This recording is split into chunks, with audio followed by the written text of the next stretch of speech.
I just heard a new word yesterday that I'd never heard before, syntopic reading. I didn't even know that's what I was doing, but syntopic reading, I guess, is just reading different things and comparing and contrasting them, which of course is just super fun. And for people that enjoy that kind of thing, I guess maybe it could be hard work for some people, but that's what my mind's always doing, anyways, is just always thinking about lots of different things and comparing them. That seems to be one of my favorite activities of my brain and my mind.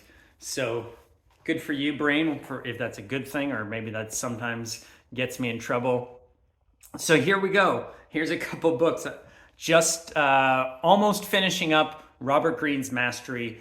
Excellent, excellent book. I highly recommend it. Check it out. It's amazing. It's wonderful. I wish I'd found it so much earlier in my life, although I always wonder, like, if I had found it earlier in my life, would it have even impacted me? Like, I didn't know really what it was about at that time because I didn't have the life experience to make sense of it. It's like that old problem, youth is wasted on the young. So I wish I could have known these things, but it's kind of like I have the hindsight now. At any rate, would be a great book, especially for someone coming of age, sort of in that college age group.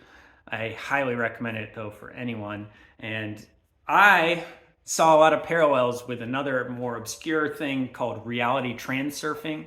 I can't even remember how to pronounce his name, Vladim something, Russian guy who wrote a book, and completely different tone of book. Reality transurfing, he uses all these made up words like your soul's frail and things like that.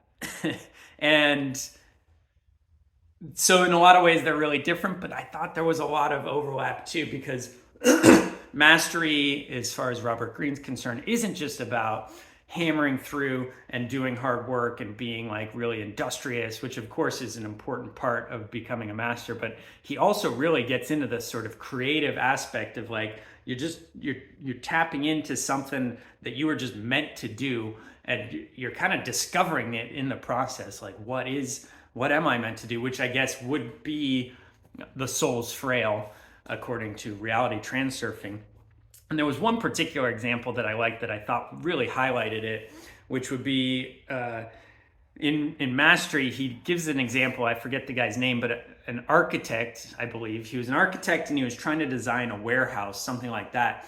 And he started with the feeling, like, what's the feeling I'm going for? Feeling, some feeling. And then he would just freehand draw like stream of consciousness, trying to capture this feeling. And the first thing he drew was a whale.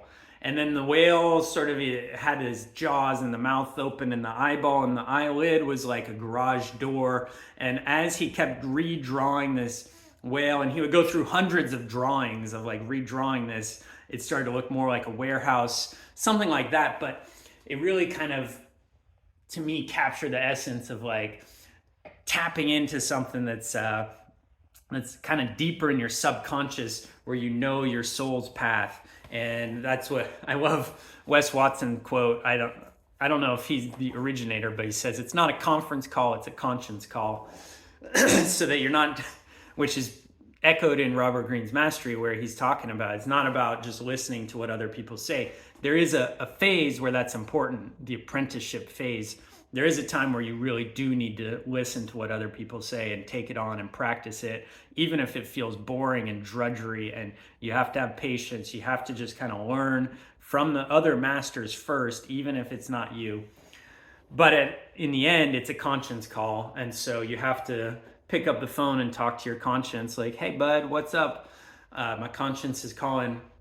Find that in there and live it. And then Robert Greene also, it's a little more syntopicism. Robert Greene also ties it into intuition, which he says he's distinguishing instinct from intuition, where intuition is once you've actually really kind of compiled all the information through years of study and practice and observation, and you really know your subject, then you develop an intuition where it just comes. And that reminded me a lot of Thinking Fast and Slow by Daniel Kahneman. So another book there. So we're doing a little book mashup here.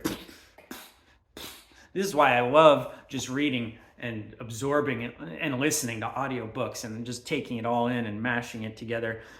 And the example that I always think of when I think thinking fast and slow is the chess master, like Magnus Carlsen, the ultimate chess master out there. And when they look at a board, they instantly know the 3 or 4 best moves.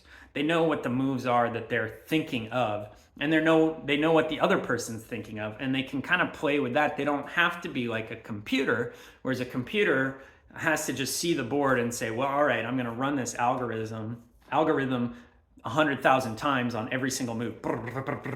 And a computer can do that where we can't. So they can think it, that would be thinking slow for us, would take 20 years to think through every single move, and they can go, whereas the human can just use the intuition, thinking fast, to just see a few things and then think slowly about the options. And I love that example. I mean, I feel like that applies so many ways in so many areas of life. But that is the general overview of a few different thoughts I had. Once again, Robert Greene's Mastery, I'm just finishing up, and I do recommend it. I think I'm going to buy a copy for my kids to read someday because it's that good. And check it out.